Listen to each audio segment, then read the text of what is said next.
Vous êtes bien sur Radio Albices et c'est l'heure de lever le voile et de découvrir. Voici donc l'émission Découverte, émission ouverte aux propositions des bénévoles de la radio pour vous faire découvrir à vous, auditeurs, un personnage local, une initiative motivée, une association dans son quotidien et ses problématiques ou tout simplement faire partager un bout de vie. Bonne escuta sur Radio Albices.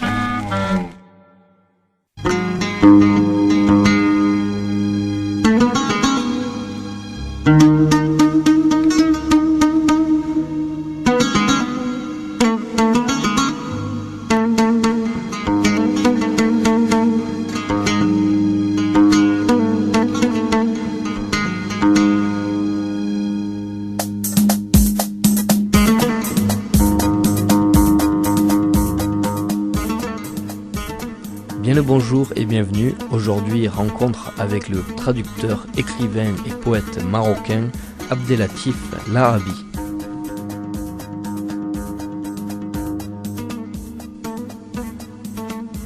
Abdellatif Lahabi, né à Fès en 1942, traducteur, écrivain et poète marocain.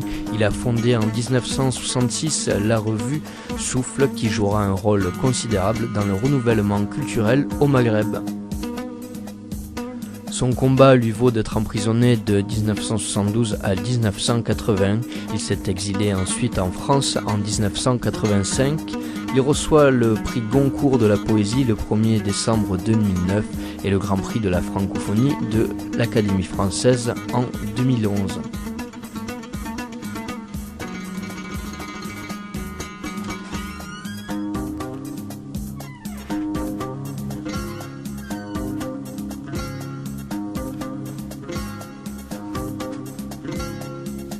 C'est suite à l'invitation de l'association Harpo que Moa Ouxis a rencontré Abdellatif Lahabi. C'était le vendredi 11 avril 2014 à la médiathèque Pierre Amalric d'Albi.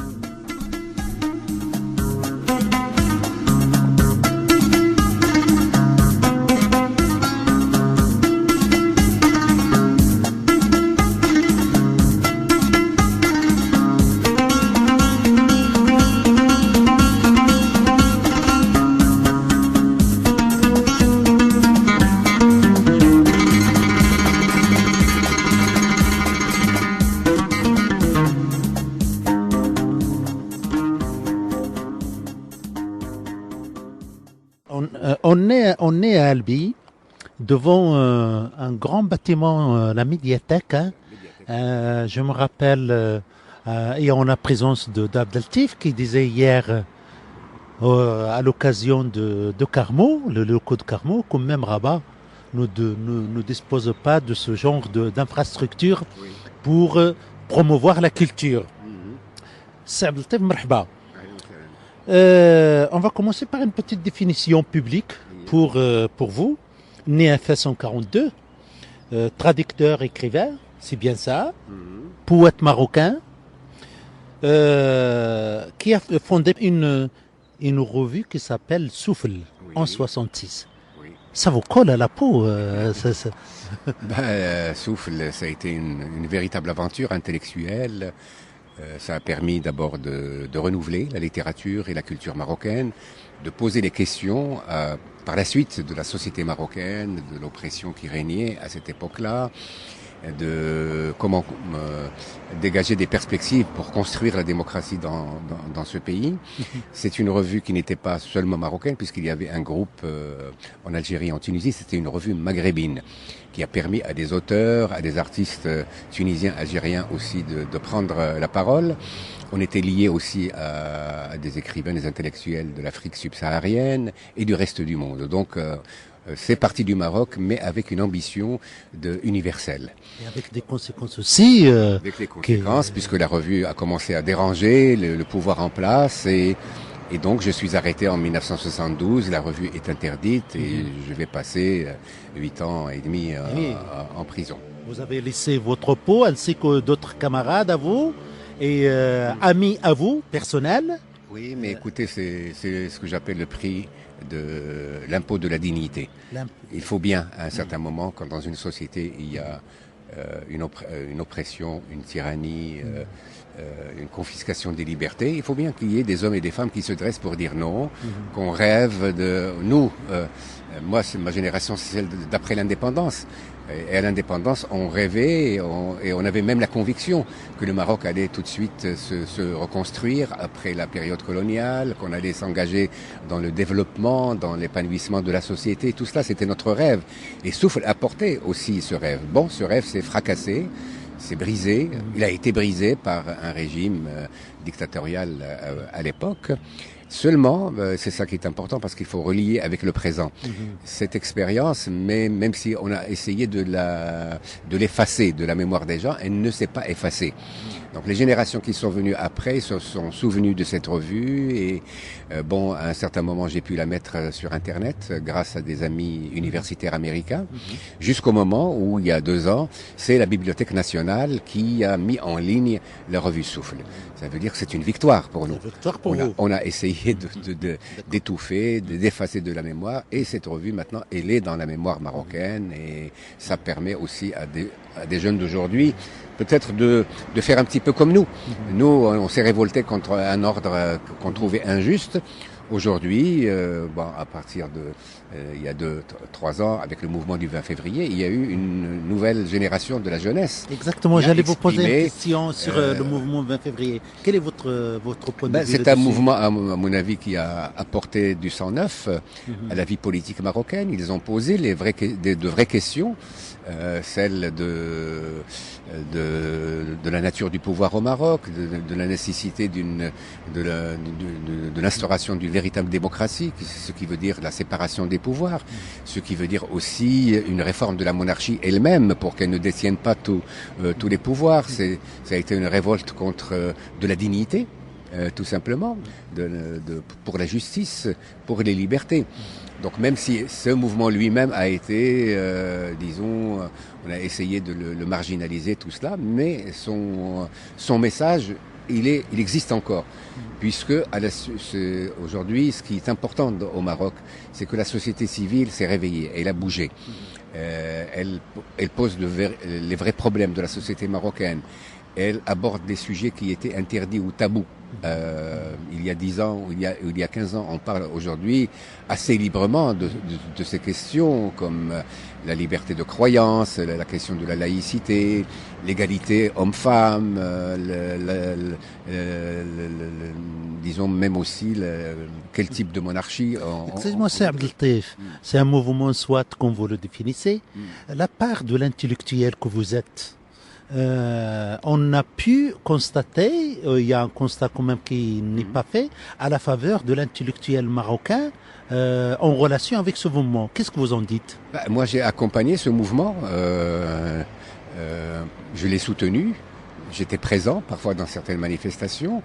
Et puis c'est normal, moi, une de mes préoccupations, c'est comment transmettre l'expérience que j'ai eue, la nature des combats aussi qu'on a menés, non pas pour que la jeunesse d'aujourd'hui fasse comme nous, mais pour qu'elle puisse prendre la relève, pour qu'elle puisse d'une façon autonome compter sur elle-même et poser les problèmes qu'elle vit, elle.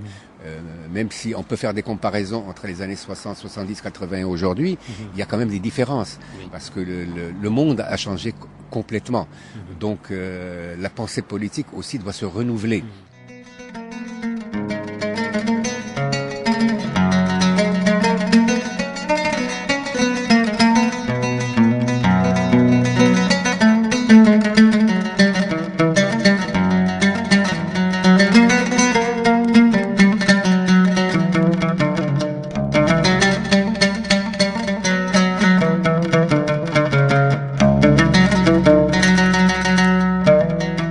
Le poète est la roue des questions. A-t-il failli lui aussi? Il s'est battu tant que le monde avait une assise et le berger une étoile. Il a hurlé avec les fous et arboré le sourire de l'éveillé. Il a tendu la main jusqu'à ce qu'on lui la coupe. De sa marge, il observe maintenant les broyeurs succédant aux broyeurs. Jusqu'à quand? Extrait de Zone de turbulence de Abdelatif Lahavi.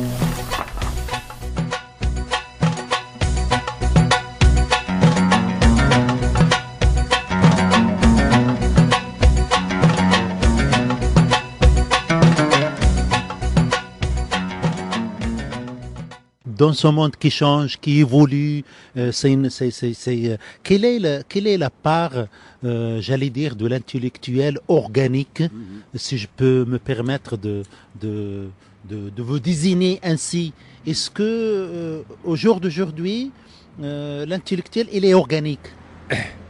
Bon, ça dépend des intellectuels. Je ne peux pas parler au nom des intellectuels. Chacun fait les choses dont il est convaincu. En tout cas, personnellement, ce que j'ai toujours fait, j'ai essayé de honorer cette fonction de l'intellectuel, qui doit, à mon avis, rester un homme libre, qui n'obéit à aucune instance politique et quoi que ce soit. Il faut qu'il soit dans la liberté. Et donc, cette liberté, je l'ai exercée. J'ai essayé aussi d'introduire certaines idées forces dans le débat politique marocain. Par exemple, juste une idée, on ne peut pas construire la démocratie si on ne développe pas la culture dans un pays. Les grandes nations, y compris la France et d'autres qui sont arrivés à ce degré d'avance sur le plan social, économique, tout cela, c'est la culture qui a été déterminante. Or, la culture est complètement déshéritée au Maroc. C'est pour cela que moi, depuis 10 ans, 15 ans, je n'arrête pas de marteler qu'il faut absolument une révolution culturelle dans ce pays et qui doit commencer par une réforme en profondeur de l'enseignement. Parce que le grand mal dont a souffert le Maroc pendant les 20-30 dernières années, ça a été la mise à sac du système de l'enseignement public. Aujourd'hui, l'enseignement public au Maroc forme ce que j'appelle des analphabètes bilingues, que ce soit en arabe et en français, et prépare des chômeurs. Et donc, si on ne prend pas le mal à la racine, c'est-à-dire de la réforme radicale du système de l'enseignement, des programmes, la mise à niveau des enseignants, et parce que ça fait partie de la culture aussi. Bien sûr. Et pourtant, excusez-moi, la jeunesse marocaine, elle est bien engagée sur ces questions de l'enseignement. Je vous renvoie au combat des étudiants dans les universités marocaines, de l'UNEM, etc. Et malgré cet effort de jeunesse, etc. À l'époque, oui, il y avait des revendications du mouvement de la gauche, et puis mais les étudiants étaient engagés dans un combat politique. À l'époque, on n'avait pas encore compris qu'il y a, c'est-à-dire cette dimension de la culture. Si on ne permet pas à ce que si on ne construit pas, si on ne donne pas les moyens à la culture de pouvoir s'épanouir, eh bien, on peut pas avancer dans la construction démocratique. Donc, c'est pas simplement c'est-à-dire, on pense que c'est les politiques qui règlent tout.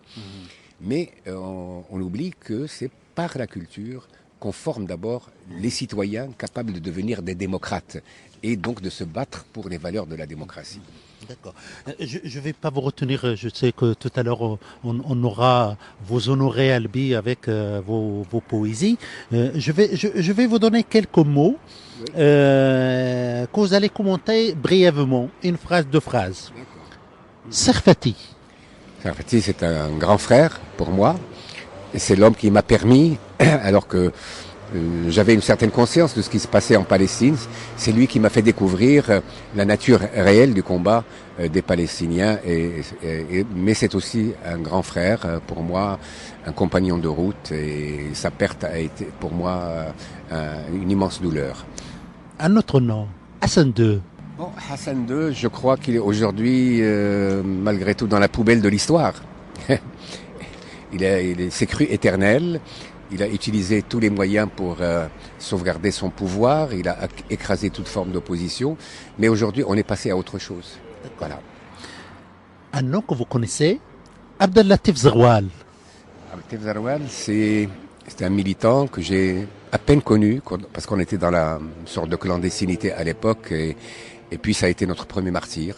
Je rappelle que vous étiez organisé dans la Mavance marxiste-léniniste. Oui, mais j'étais un fondateur, pas avec Abraham Serfati, Abdellatif Zeroual, de l'organisation Hilal Amam en avant. Oui. Azoulay. Azoulay, bon, je l'ai connu surtout ici en France. Parce qu'au début des années 90, avec la guerre du Golfe, tout cela, on s'était mobilisés ensemble. On avait même créé une association, dialogue arabe et juif en France. Je crois qu'on avait fait ensemble un bon travail pour prémunir les communautés juives et arabe ou musulmane contre la tentation du conflit. Et donc on a apaisé la situation parce que ça pouvait dégénérer en France. Pardon, prisonnier politique. Oui, prisonnier politique. Bon. Oui, Vous êtes un ex, on va dire. Oui, mais ça fait partie de ma vie. Il y a eu cette expérience douloureuse, mais qui m'a beaucoup appris sur moi-même, sur mon pays, sur notre peuple au Maroc. Donc, je n'ai pas perdu mon temps en prison. Voilà. Protectorat, colonialisme. Oui, je suis de ceux qui essayent aujourd'hui de dépasser le traumatisme colonial, c'est-à-dire d'aller de l'avant. On n'est pas des gens qui essayent de régler des comptes à ce niveau-là. Il faut bien relire cette page de l'histoire, mais en même temps, il faut maintenant aller de l'avant. Socialisme. Le socialisme. Je vous ai réservé celle-là par non, les dernières. Je ne suis pas dans l'enfermement idéologique. Voilà, c'est pas telle ou telle référence. Moi, j'ai construit mes propres valeurs, ma propre pensée, même ma propre religion, si l'on veut, c'est-à-dire mon rapport au sacré, à la force du poignet. Et donc, je prends dans tout ce qui peut amener l'humanité à avancer, je fais mon marché là-dedans, mais je ne suis prisonnier d'aucune idéologie. Bab Ftouh. Bab Ftouh, c'est surtout le cinéma de Bab Ftouh, à Fès, où j'ai vu mes premiers westerns, tout ça, et je parle d'ailleurs de façon très humoristique des 3 cinémas de Fès à l'époque, dont celui de Bab Ftouh. Donc c'est un souvenir impérissable d'enfance. Médiathèque. La médiathèque, ah oui, c'est un rêve pour moi qu'au Maroc, une médiathèque comme celle d'Albi puisse être... Je me rappelle, on est juste derrière un 200, gros bâtiment. 200, 300, 400, 1000 médiathèques comme ça, couvrant l'ensemble du territoire marocain.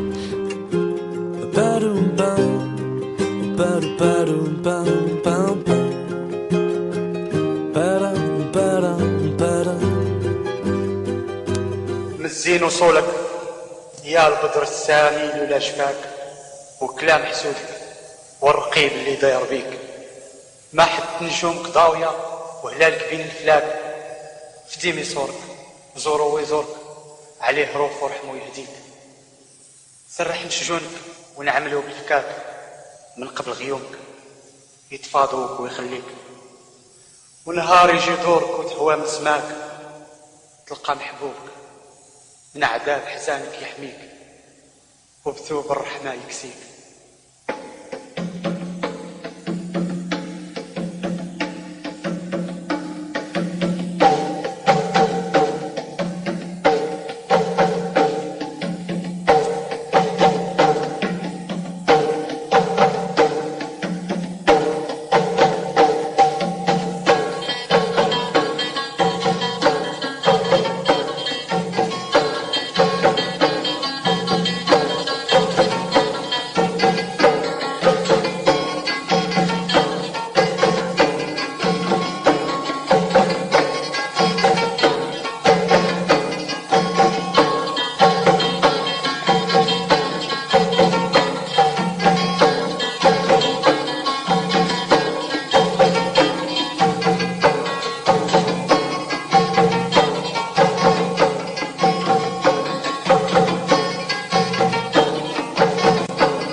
La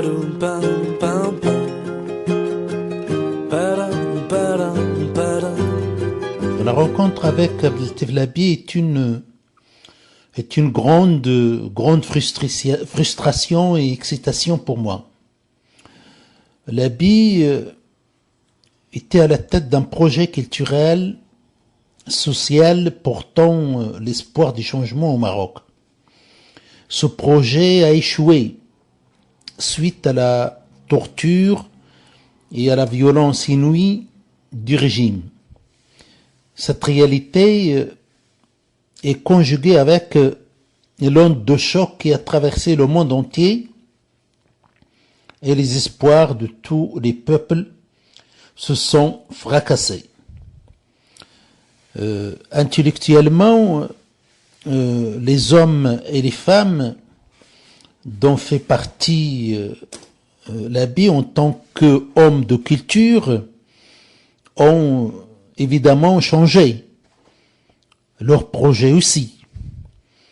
Et Abdelatif Labi, j'ai retenu à écarter avec une très grande délicatesse et finesse le rôle de l'intellectuel d'être organique. Et quand on est avec Labi, on a une montagne de questions comme ça qui nous tombent sur la tête à lui poser. Tout simplement parce que moi-même, je me rappelle de la revue, de quelques extraits surtout, ce n'est pas la revue entière. Quand on était élève lycéen, on cachait les poèmes comme si on détenait des armes lourdes. Et donc, à travers mes questions, j'ai tenté de rapprocher l'éditeur du poème, l'écrivain et l'intellectuel Labi. Il est certain que la réalisation de cette émission n'a pas permis de porter plus d'éclairage et faire le tour sur celui qui a dirigé la revue Souffle. J'espère quand même que j'ai réussi à donner une image de l'écrivain français marocain à nos éditeurs à travers, bien sûr, les questions que j'ai posées avec la délicatesse et la difficulté qu'a connue la réalisation de cette émission. Et j'espère prochainement qu'on aura maîtrisé tous ces éléments afin de faire profiter nos éditeurs de ces rencontres comme celle-ci.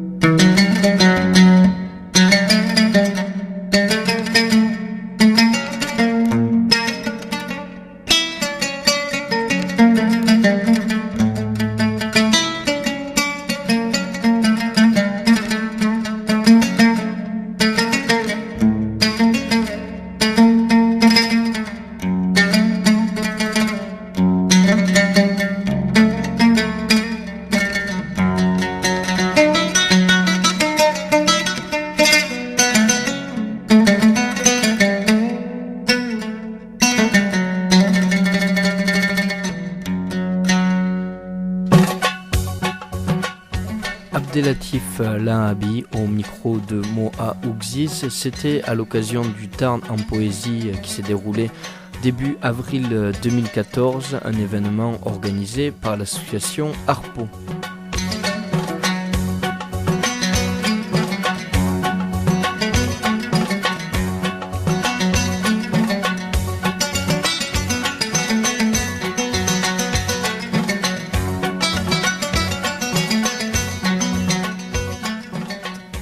Harpo est une association loi 1901 créée dans le Tarn en 1982. Elle a pour but de sensibiliser le public à la création poétique d'aujourd'hui en faisant découvrir et mieux connaître les revues de poésie.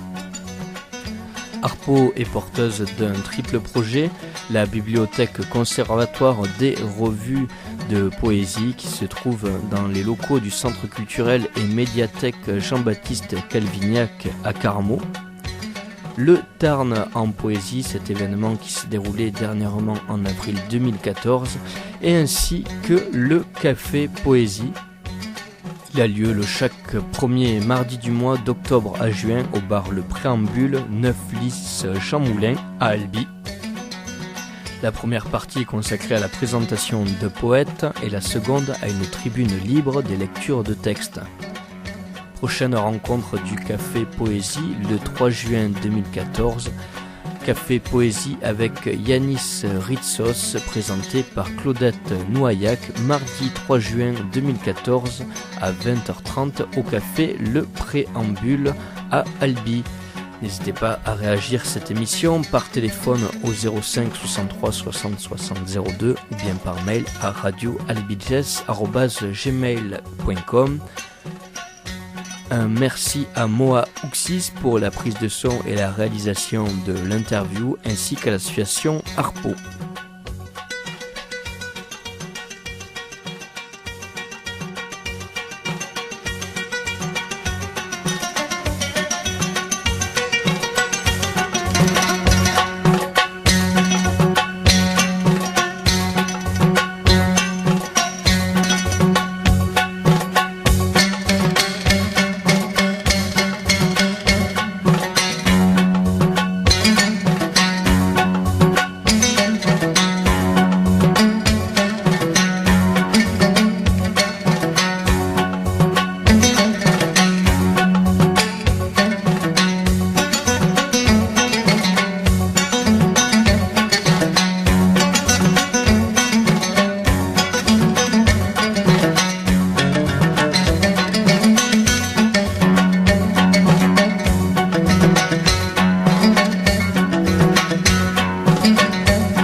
Vous venez d'entendre l'émission Découverte, émission dont vous, auditeurs, pouvez être les auteurs, en adhérant à la radio bien sûr, mais plus simplement en venant nous rencontrer ou en nous contactant au 05 63 60 60 02 pour passer derrière le micro et faire connaître un sujet qui vous tient à cœur. Chaque auditeur est un animateur potentiel, ne l'oubliez pas.